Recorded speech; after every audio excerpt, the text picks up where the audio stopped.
नमस्कार दोस्तों, मैं आशीष ओझा मैथ के इस ऑनलाइन प्लेटफॉर्म पर एक बार फिर आप सबका स्वागत करता हूं।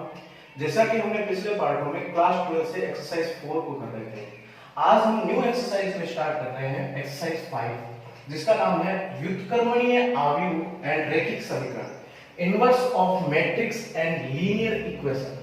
हम सबसे पहले इनके बारे में समझते हैं कि इस चैप्टर में हमें क्या क्या पढ़ना पड़ेगा। सबसे पहला जो टॉपिक रहेगा, सबसे पहला वह रहता है व्युत्क्रमणीय आव्यूह। व्युत्क्रमणीय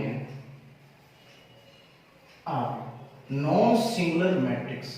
ये एक ऐसा आव्यूह है जिसमें सारणिक का मान अगर हम फाइंड आउट करते हैं, ज्ञात करते हैं, तो हमारे पास जो सारणिक का मान है वो 0 प्राप्त होगा। 0 ना प्राप्त हो, जैसा कि मैं यहां पर एक सारणिक ले लेता हूं और सारणिक के सारे एलिमेंट लिख रहा हूं, जो कि है 2 1 3 4। हम इस सारणी का मान निकालते हैं तो हमारे पास इनकी क्रॉस मल्टीप्लाई की जाएगी और इनकी क्रॉस मल्टीप्लाई करने के बाद में हमारे पास जो रिजल्ट रहेगा 8 माइनस 3 बन जाएगा। तो हमारे पास जो कंडीशन बचेगी वो बनेगी 5, जो कि नॉट इक्वल टू 0 रहेगा, जो कि नॉट इक्वल टू 0। अगर किसी सारणी का मान 0 नहीं प्राप्त होता है तो वह व्युत्क्रमणीय आव्यूह कहलाता है। जस्ट इसका अपोजिट बन जाएगा, अगर हमारे पास इस सारणी का मान 0 फाइंड आउट होता है, 0 प्राप्त होता है, तो वह अव्युत्क्रमणीय आव्यूह बन जाएगा। तो हमारे पास जो फर्स्ट है व्युत्क्रमणीय आव्यूह की हमने डेफिनेशन सीख ली, जिसका हमारे पास नॉट इक्वल टू 0 आए सारणी का मान, वो व्युत्क्रमणीय आव्यूह, it means non singular matrix रहेगा। दूसरा अव्युत्क्रमणीय आव्यूह, it means singular matrix. It means हमारे पास जो भी एलिमेंट रहेंगे, हमारे पास जो सारणी का मान रहेगा, उसका हम मान फाइंड आउट करेंगे तो हमारे पास जो भी मान आएगा वो 0 रहेगा। इसके हम मान लेते हैं, एलिमेंट ले लेते हैं 2 2 3 3। इस सारणी का मान निकालते हैं तो हमारे पास जो वैल्यू बचेगी ये बन जाएगा 6 माइनस 6 इक्वल्स टू 0। जिस सारणी का मान 0 प्राप्त हो, 0 फाइंड आउट हो, वो बन जाएगा अव्युत्क्रमणीय आव्यूह, सिंगुलर मैट्रिक्स बन जाएगा। राइट। अब हम इस चैप्टर के कुछ सवालों को पढ़ते हैं। आज का क्वेश्चन नंबर फर्स्ट जो है हमारे पास वो ये रहेगा। हमारे पास जो है मैट्रिक्स दे रखी है और हमें x की वैल्यू, जो हमारे पास x एलिमेंट नहीं दे रखा है, उसकी वैल्यू फाइंड आउट करनी है। और ये जो मैट्रिक्स है वो अव्युत्क्रमणीय है, मींस सिंगुलर मैट्रिक्स है। जैसा कि हमने पढ़ा था कि अव्युत्क्रमणीय अगर मैट्रिक्स हो, आव्यूह हो, सिंगुलर मैट्रिक्स, देन जो उसके सारणिक का मान है वो 0 रहेगा। तो इट मींस इस सारणिक का मान, इस मैट्रिक्स के सारणिक का मान जो है वो 0 के इक्वल टू रहेगा। तो सबसे पहले हमारे पास जो है x की वैल्यू ज्ञात करने के लिए हमें सारणी का मान निकालना पड़ेगा। इट मींस हमारे पास जो A मैट्रिक्स है, इसको सारणी के रूप में लिखते हैं। इसके एलिमेंट है 1 माइनस 2 3, सेकंड रो रहेगी 1 2 1 x 2 3। ये हमारे पास जो है सारणी है। अगर मैं R1 को लेकर प्रसार करूं तो हमारे पास जो कंडीशन बनेगी वो ये बनेगी, एक फर्स्ट एलिमेंट को लेके करेंगे तो हमारे पास पॉजिटिव रहेगा। इसकी उप सारणी को अगर बनाते हैं, इसके पंक्ति और स्तंभ को छुपाएंगे, जैसा थर्ड और फोर्थ चैप्टर में कर रहे थे हम, तो हमारे पास जो एलिमेंट बचेंगे 2 1 2 3 रहेंगे। फिर हमारे पास फॉर्मूले से माइनस रहेगा और नेक्स्ट जो एलिमेंट है हमारे पास वो -2 रहेगा। इसकी उप सारणी अगर हम बनाएंगे, इसके पंक्ति और स्तंभ को छुपाते हैं, तो हमारे पास जो कंडीशन बनेगी 1 1 x3, ये हमारे पास उप सारणी रहेगी। लास्ट एलिमेंट इस फर्स्ट पंक्ति का वो हमारे पास है 3, ये पॉजिटिव 3 रहेगा। और इसके साथ अगर हम इसकी उप सारणी को बनाते हैं तो हमारे पास बनेगा 1 2 x2, ये हमारे पास उप सारणी बनेगी। जैसा कि हम जानते हैं, इसको हम सरल करने के लिए सबसे पहले इनकी सारों की क्रॉस मल्टीप्लाई की जाएगी। तो इनकी क्रॉस मल्टीप्लाई करने के लिए हमारे पास जो वैल्यू आएगी वो हमारे पास बन जाएगी 3 2 जा 6 माइनस 2, ये बन जाएगा पॉजिटिव 2। और इसको मल्टीप्लाई करेंगे तो 3 माइनस x और ये प्लस 3, ये बन जाएगा 2 माइनस 2x। ये हमारे पास कंडीशन बनेगी। तो आगे हम इसको हल करते हैं तो हमारे पास जो सारणी का मान निकाल रहे हैं, हम जानते हैं कि इसको हल करेंगे तो हमारे पास बन जाएगा 6 minus 2 is equal to 4 plus 2 3 minus x और ये बन जाएगा प्लस 3 2 minus 2x। ये हमारे पास कंडीशन बनेगी। इसको हल करते हैं, आगे सिंप्लीफाई करते हैं, तो हमारे पास बनता है सारणी इक्वल टू 4, ये बन जाएगा 6 minus 2x plus 3 2 6 minus 6x। ये हमारे पास कंडीशन बनेगी। इसको आगे हल करेंगे तो सारणी का मान हम फाइंड आउट करेंगे, तो माइनस 2x एंड 6x ये बन जाएगा माइनस 8x और हमारे यहाँ पे ये बन जाएगा 4 plus 6 10 10 plus 6 बन जाएगा 16। ये हमारे पास कंडीशन बनेगी।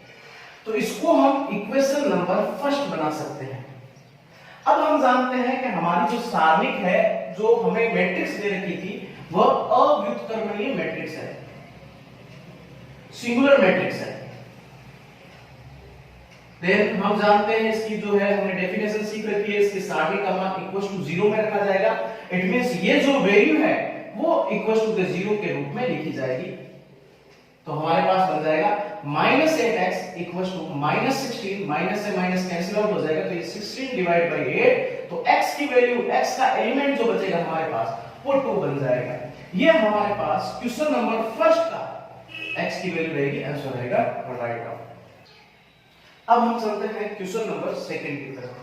क्वेश्चन नंबर सेकंड में हमें काफी कुछ सीखने को मिलेगा। हमारे पास एक यदि मैट्रिक्स हमें दे रखी है, इसके सारे एलिमेंट हैं हमारे पास हो, तो एक्सोइंट ए जो है हमें फाइंड आउट करना है, एक्सोइंट ए निकालना है। और एक्सोइंट ए कैसे निकालेंगे वो हम इस सवाल में सीखने वाले हैं। तथा इसके साथ में हमें प्रूफ करना है कि अगर हम ए की मल्टीप्लाई एक्सोइंट ए वाले मैट्रिक्स के साथ करते हैं या फिर सारणी की वैल्यू निकालकर आई मैट्रिक्स इकाई यूनिट के साथ अगर हम इकाई मैट्रिक्स के साथ मल्टीप्लाई करते हैं या फिर एक्सोइंट ए की मल्टीप्लाई हम ए के साथ में करते हैं, तो तीनों की जो वैल्यू है, तीनों की मल्टीप्लाई करने के बाद तीनों के जो मैट्रिक्स है वो समान प्राप्त करनी है। इसलिए हमें इक्वेशन नंबर फर्स्ट, सेकंड और थर्ड को प्रूफ करना है कि तीनों इक्वल टू में लिखे गए हैं। तो सबसे पहले हमारे पास जो सारणी दे रखी है वो ये मैट्रिक्स दे रखी है, वो ये दे रखी है और इसके सारे एलिमेंट है 1 -1 2 3 0 -2 1 0 3। अगर हम इसका सारणी का मान फाइंड आउट कर ले, सारणी का मान निकालते हैं, तो हमारे पास जो रहेगा, सबसे पहले इसके सारणी का मान निकालने के लिए तो एक को लेकर अगर हम हल करते हैं तो इसकी उप सारणी तैयार करेंगे, तो हमारे पास जो एलिमेंट बचेंगे वो बनेंगे 0 -2 0 3। -1 को लेकर हल करेंगे तो हमारे पास जो उप सारणी रहेगी वो रहेगी 3 -2 1 3। और 2 को लेकर अगर हम सारणी उप सारणी तैयार करेंगे तो हमारे पास 3 0 1 0 ये कंडीशन बन जाएगी। हम इसको हल करेंगे तो हमारे पास जो कंडीशन बनेगी ये बन जाएगा 0 0 मल्टीप्लाई 3 0 0 मल्टीप्लाई -2 0 बन जाएगा। इसको हल करेंगे तो 3 3 9 -2 बन जाएगा, +2 बन जाएगा, प्लस ये बन जाएगा हमारे पास 3 multiply 0 0 1 multiply 0 is equal to 0 बन जाएगा।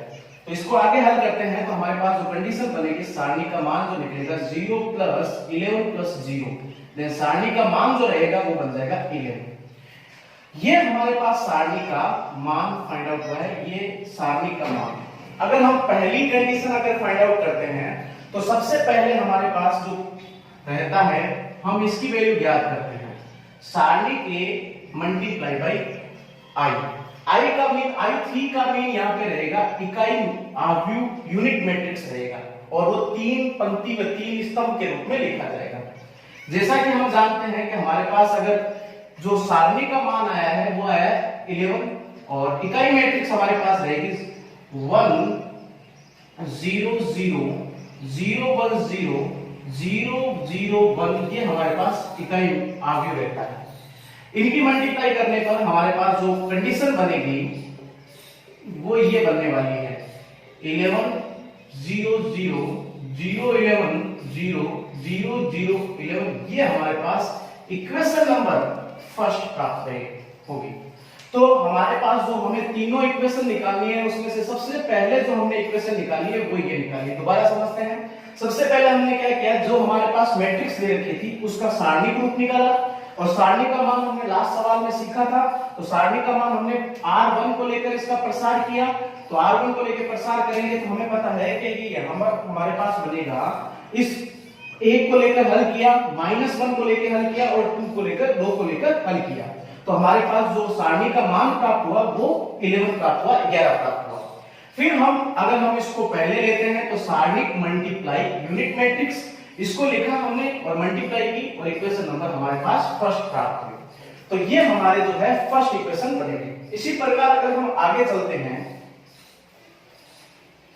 तो हमें एक्सोइंट का मान निकालना पड़ेगा, क्योंकि हमें सबसे पहला जो मान है a मल्टीप्लाई बाई एक्सोइंट a, ये हमारे पास कंडीशन है। और एक्सोइंट a निकालने के लिए हमारे पास एक फॉर्मूला है। एक्सोइंट a का जो मान निकालने के लिए हमें सहखंडज निकालना पड़ेगा। तो आव्यूह का सहखंडज, तो सहखंडज कैसे निकालेंगे, जो हमारे पास कंडीशन दे रखी है, आव्यूह दे रखा है, उसको हम कैसे निकालेंगे। हमारे पास जैसे हम मान लेते हैं a11, इसको बोला जाएगा a11 फर्स्ट अवयव के बारे में हम इसका सहखंडज निकालते हैं। तो a11 का सहखंडज निकालने के लिए हमारे पास इसकी पंक्ति और इसके स्तंभ को छुपाएंगे, जो हमारे पास एलिमेंट बचेंगे तो उसकी हम उप सारणिक बना लेंगे 0 -2 0 3। इसको हम अगर हल करते हैं तो हमारे पास जो कंडीशन बनेगी वो बन जाएगा 0।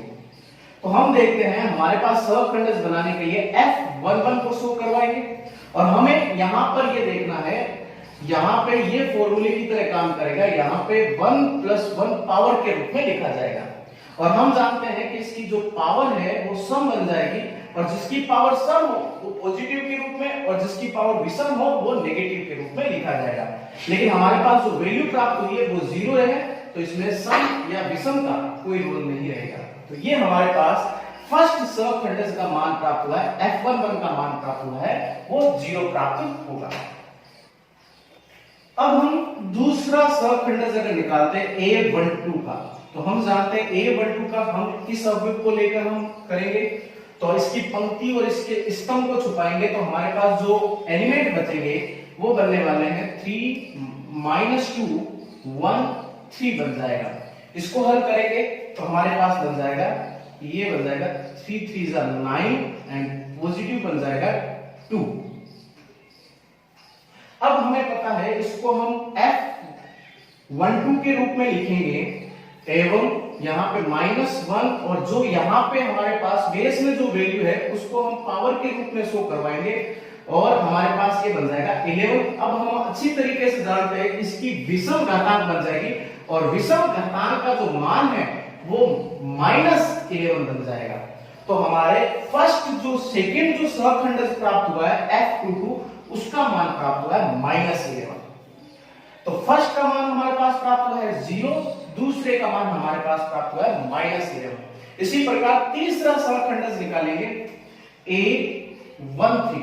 तो हमारे पास a13 की जो एलिमेंट है, तत्व है, वो है 2, और इसकी पंक्ति और इसके स्तंभ को छुपाएंगे तो हमारे पास बन जाएगी उप सारणिक 3 0 1 0। और जैसा कि हम सब जानते हैं इसकी वैल्यू भी 0 रहेगी, और 0 के साथ हमें ये देखने की जरूरत नहीं है पावर सम है, ओड है या इवन है, ये हमें देखने की जरूरत नहीं पड़ेगी, तो ये सीधा मान लिखा जा सकता है 0 बन जाएगा। तो हमारे पास जो फर्स्ट सहखंडज आया है f11 वो हमारे पास प्राप्त हुआ है 0, और दूसरा सहखंडज f12 प्राप्त हुआ है -11, और f13 प्राप्त हुआ है 0 प्राप्त हुआ है। इसी प्रकार f21 का मान निकालना है, f22 का मान निकालना है, हमारे पास 9 सहखंडज का मान जो है फाइंड आउट करना है। तो नेक्स्ट वन जो रहेगा हमारे, अब हम दूसरी पंक्ति को लेकर सहखंडज निकालते हैं, तो हमारे पास a21 को लेकर निकालते हैं। तो a21 को लेकर उप सारणिक बनाएंगे, तो ये हमारे 3 फर्स्ट पंक्ति और इसके स्तंभ को छुपाएंगे, सेकंड पंक्ति और फर्स्ट स्तंभ को, तो हमारे पास जो एलिमेंट बचेंगे -1 2 एंड 0 एंड 3, ये हमारे पास एलिमेंट रहेंगे। अब इनकी क्रॉस मल्टीप्लाई करेंगे तो हमारे पास बन जाएगा -3 -0। तो हमारे पास f21 का जो मान है, सहखंडज की वैल्यू है, वो बन जाएगी -1 की पावर 2 + 1, और -3 ये हमारे पास है, तो हम जानते हैं कि ये विषम बन जाएगा, 2 + 1 3 बन जाएगा, 3 जो है विषम है तो माइनस और ये -3, तो F21 की वैल्यू जो है वो बन जाएगी 3 बन जाएगी। ये हमारा दूसरी पंक्ति का पहला सहखंडस बन जाएगा। अब हम देखते हैं दूसरी पंक्ति का दूसरा सहखंडस। तो दूसरी पंक्ति का दूसरा सहखंडस निकालने के लिए दूसरी पंक्ति और दूसरे स्तंभ को छुपाएंगे, तो हमारे पास जो वैल्यू बचेगी, जो हमारे पास जो एलिमेंट बचेंगे 1 2 1 3 ये हमारे पास एलिमेंट रहेंगे। अब हम देखते हैं इनको हल करेंगे, तो हमारे पास बनेगा 3 - 2 ये बन जाएगा, तो हम इसको लिख सकते हैं F22 ये -1 की पावर 2 + 2 ये बन जाएगा 1 और इसका वैल्यू जो प्राप्त होगी वो बन जाएगी 1। ये हमारे पास दूसरा सहखंडस होगा। इसी प्रकार दूसरी पंक्ति का तीसरा सहखंडस निकालने के लिए A23 की वैल्यू निकालेंगे और A23 की वैल्यू निकालने के लिए दूसरी पंक्ति और तीसरा जो स्तंभ जो है हमें छुपाना है, तो हमारे पास जो कंडीशन बनेगी 1 - 1 1 0 ये हमारे पास कंडीशन बनेगी। इसको हल करेंगे तो हमारे पास बन जाएगा 0 ये बन जाएगा +1, तो हमारे पास F23 की जो वैल्यू है -1 की पावर 2 + 3 ये बन जाएगा 1, तो ये हमारे पास वैल्यू आ जाएगी -1। तो अब हमारे पास जो है ये तीनों वैल्यू प्राप्त हुई है। F21 का सहखंडस प्राप्त हुआ है 3, F22 का सहखंडस प्राप्त हुआ है 1 एवं F23 का सहखंडस प्राप्त हुआ है -1। ये हमारे पास जो है सहखंडस प्राप्त हुए। अब तीसरी पंक्ति को लेकर हम इसके सहखंडस निकालते हैं, तो हमारे पास सहखंड तीसरी पंक्ति को लेके A31 के रूप में लिखा जाएगा। तो तीसरी पंक्ति का पहला आगम, तो इसकी पंक्ति एवं इसके स्तंभ को छुपाएंगे, तो हमारे पास जो एलिमेंट बचेंगे वो बन जाएंगे -1 2 0 -2 ये हमारे पास एलिमेंट बचेंगे। तो इनकी क्रॉस मल्टीप्लाई करेंगे तो हमारे पास बन जाएगा 2 - 0 बन जाएगा। तो हमारे पास जो F31 की जो मान निकलेगा F31 का, तो -1 की पावर 3 + 1 और ये बन जाएगा 2, तो 3 + 1 4 बन जाएगा। तो हमारे पास F31 की जो वैल्यू रहेगी वो रहेगी 2। इसी प्रकार नेक्स्ट 32 के वे जो है सहखंडस निकालेंगे, तो 32 का सहखंडस जो है 0 इसकी पंक्ति एवं इसके स्तंभ को छुपाएंगे, तो हमारे पास जो एलिमेंट बचेंगे 1 2 3 अब इसको हल करने के बाद में ये बन जाएगा -2 -6, तो F32 की जो वैल्यू रहेगी -1 की पावर 3 + 2 और ये वैल्यू बन जाएगी -8, तो यहां पर ये विषम रहेगा तो हमारे पास बन जाएगा 8। ये हमारे पास सेकंड लास्ट सहखंडस रहेगा। तो अब हम निकालते हैं लास्ट सहखंडस, इसकी जो है एलिमेंट का मान A33 का मान निकालने के लिए वही सेम पैटर्न रहेगा, इसकी पंक्ति और इसके स्तंभ को छुपाएंगे, तो हमारे पास बन जाएगा 1 - 1 3 0, तो इसकी वैल्यू निकालते हैं तो ये बन जाएगा 0 और ये बन जाएगा +3। तो अब हमारे पास F33 का मान रहेगा -1 की पावर 3 + 3 और ये बन जाएगा 3, तो यहाँ पर इसकी वैल्यू रहेगी 3। तो हमारे पास जो लास्ट तीन सहखंडस प्राप्त हुए हैं, F31 की वैल्यू प्राप्त हुई है 2, F32 की वैल्यू प्राप्त हुई है 8 और F33 की वैल्यू प्राप्त हुई है 3 प्राप्त हुई है। तो इस प्रकार से हम जो है सारे सहखंड, अब हमारे पास जितने भी सहखंडस प्राप्त हुए हैं उन सब की एक मैट्रिक्स तैयार करेंगे। तो F11 का मान जो प्राप्त हुआ है वो प्राप्त हुआ है 0, तो इसकी पंक्ति के रूप में लिखेंगे तो 0 -11 0। F21 का दूसरी पंक्ति के एलिमेंट रहेंगे 3 1 -1 और तीसरी पंक्ति के एलिमेंट है 2 8 3। ये हमारे पास मैट्रिक्स तैयार होगी सहखंडसों की। अब हमें निकालना है एक्सोइंट ए। एक्सोइंट ए निकालने के लिए जो हमने सहखंडों से जो मैट्रिक्स तैयार किए उसका हम करेंगे ट्रांसपोज मींस परिवर्तित रूप फाइंड आउट करेंगे। तो जैसा कि हमने पिछले पार्ट में सीखा था कि अगर हम किसी भी मैट्रिक्स का परिवर्तित रूप निकालते हैं तो उसकी पंक्ति को स्तंभ में वह स्तंभ को पंक्ति के रूप में लिखा जाएगा। तो हमारे पास जो पंक्ति है फर्स्ट, उसको स्तंभ के रूप में लिखेंगे तो 0 -11 0, और दूसरी पंक्ति उसको स्तंभ के रूप में लिखेंगे तो हमारे पास बन जाएगा 3 1 -1, और इसी प्रकार 2 8 3। ये हमारे पास जो कंडीशन बनेगी ये एक्सोइंट ए का मान प्राप्त होगा। अब ये एक्सोइंट ए का मान हमने क्यों प्राप्त किया? क्योंकि हमें ये वैल्यू फाइंड आउट करनी थी, इसका मान निकालना था a मल्टीप्लाई एक्सोइंट ए।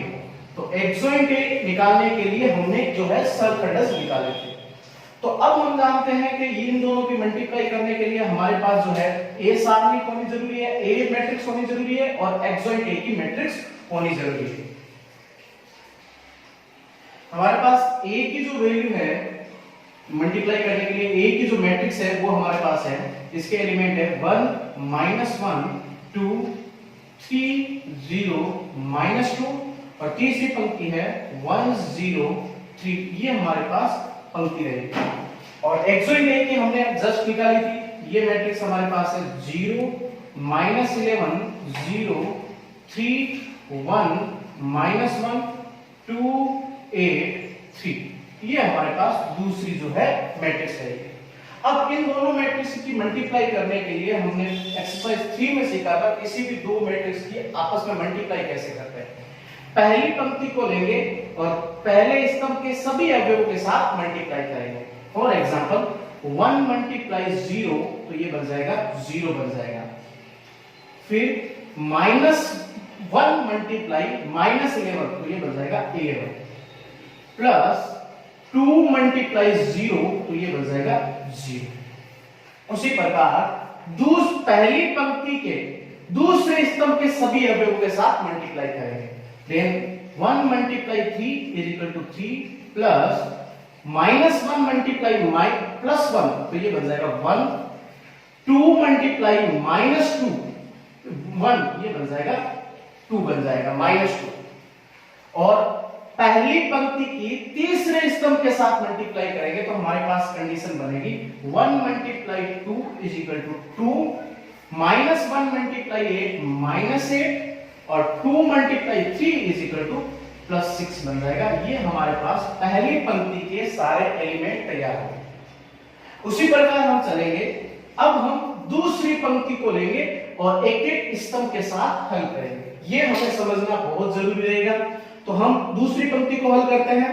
तो -3 × 0 = 0, 0 × -11 = 0, -2 × 0, ये बन जाएगा 0। नेक्स्ट दूसरी पंक्ति दूसरे स्तंभ के साथ हल करेंगे। तो 3 × 3 = 9, 0 × 1 = 0, -2 × -1, तो ये बन जाएगा +2 बन जाएगा। नेक्स्ट दूसरी पंक्ति और तीसरे स्तंभ के साथ हल करेंगे। तो ये बन जाएगा 3 × 2 = 6, 0 × 8 = 0, -2 × 3 = -6 बन जाएगा। नेक्स्ट हम तीसरी पंक्ति को लेंगे और इन तीनों स्तंभ के साथ मल्टीप्लाई करके एलिमेंट तैयार करेंगे।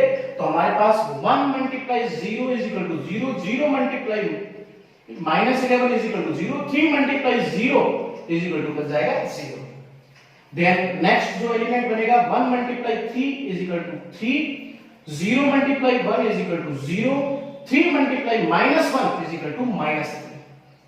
लास्ट एलिमेंट बनाएंगे 1 × 2 = 2, 0 × 8 = 0, 3 × 3 = 9 बन जाएगा। देख इसको हम सोल्व करके लिखते हैं तो हमारे पास जो कंडीशन बनेगी, हम जानते हैं 11 + 0 = 11, ये कैंसिल आउट हो जाएगा, -1 -2 -3, तो ये बन जाएगा 0, और ये जो है 2 + 6 = 8 -8, ये भी बन जाएगा 0।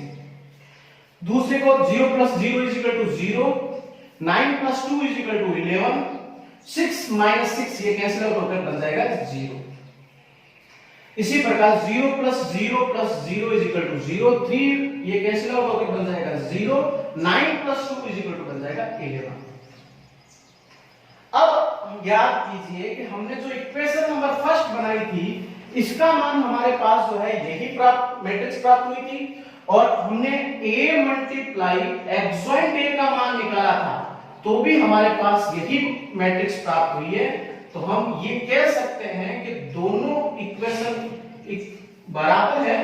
तो एक्सोइंट a मल्टीप्लाई एक्सोइंट a करते हैं या फिर सारणिक a मल्टीप्लाई यूनिट मैट्रिक्स के साथ मल्टीप्लाई करते हैं, तो दोनों का मान समान प्राप्त होता है। तो इसी प्रकार अगर हम पहले एक्सोइंट a को रखकर फिर हम A मैट्रिक्स की मल्टीप्लाई करते हैं, तो भी हमारे पास यही मैट्रिक्स प्राप्त होगी। तो हमें यही सिद्ध करना था कि ये तीनों चीजें जो है आपस में बराबर है। ये हमारे क्वेश्चन नंबर 2 का प्रूफ है, राइट है। अब हम चलते हैं, एक एग्जांपल लेते हैं और एग्जांपल के माध्यम से हम इनवर्स निकालना सीखते हैं। एग्जांपल नंबर 2 रहेगा, एक्सरसाइज 5.1 का ये एग्जांपल है और इससे हम A इनवर्स की वैल्यू निकालना सीखते हैं। तो ये हमारे लिए नया रहेगा। A इनवर्स कैसे निकालते हैं, सबसे पहले इसके बारे में चर्चा करते हैं। A इनवर्स निकालने के लिए हमें फॉर्मूला याद रखना पड़ेगा। वो फॉर्मूला है एक्सोइंट A डिवाइड बाय सारणिक A। ये हमें फॉर्मूला जो है याद रखना पड़ेगा। और हमने लास्ट सवाल में एक्सोइंट A कैसे फाइंड आउट करते हैं वो सीखा था।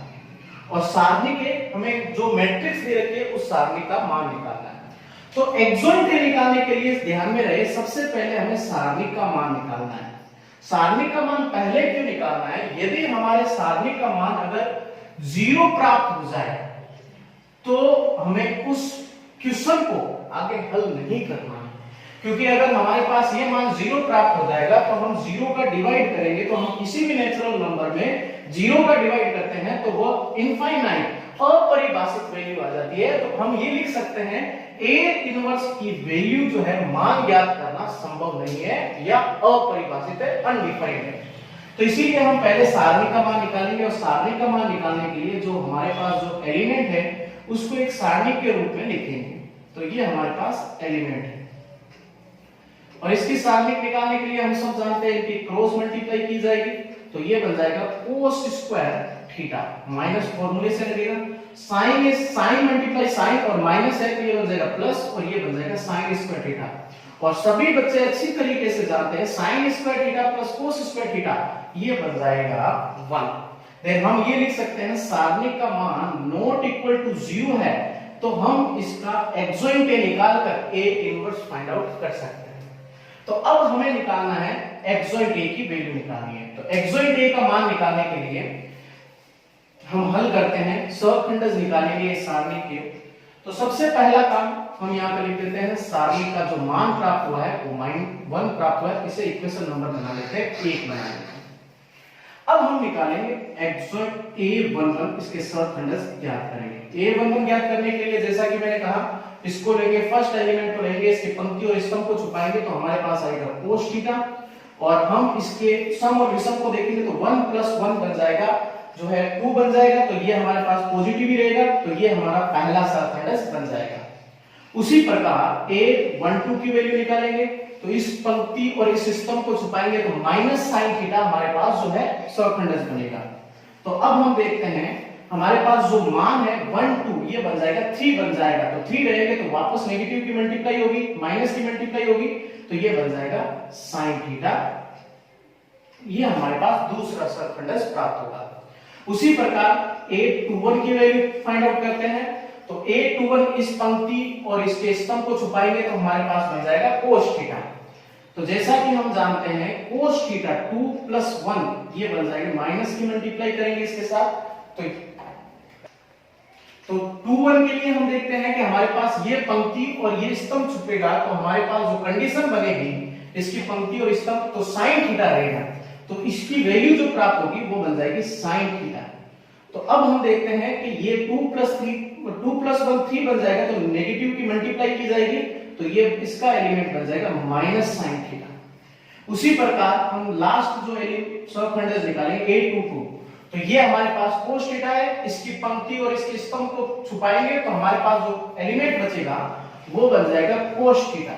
तो हम देखते हैं कि 2 + 2 4 होता है तो ये पॉजिटिव ही रहेगा। तो हमारे पास पहला सहखंडज प्राप्त हुआ है वो है cos थीटा, दूसरा सहखंडज प्राप्त हुआ है sin थीटा, तीसरा माइनस sin थीटा और चौथा बन जाएगा cos थीटा। तो इन सहखंडज के माध्यम से अगर हम सारणिक मैट्रिक्स बनाते हैं तो हमारे पास आएगा cos थीटा sin थीटा और ये बन जाएगा minus sin theta and cos theta. लेकिन याद रहे हमें एक्सोइंट ए निकालना है, तो एक्सोइंट ए निकालने के लिए जो भी हमारे पास जो सहखंडज की सारणिक आई है उसका हम परिवर्तित रूप लिखेंगे, इट मींस ट्रांसपोज करेंगे। तो इसका ट्रांसपोज करने पर हमारे पास बन जाएगा cos थीटा, पंक्ति के रूप में स्तंभ के रूप में लिखेंगे sin थीटा और ये बन जाएगा माइनस sin थीटा और ये बन जाएगा cos थीटा। ये हमारे पास एक्सोइंट ए प्राप्त हो गया।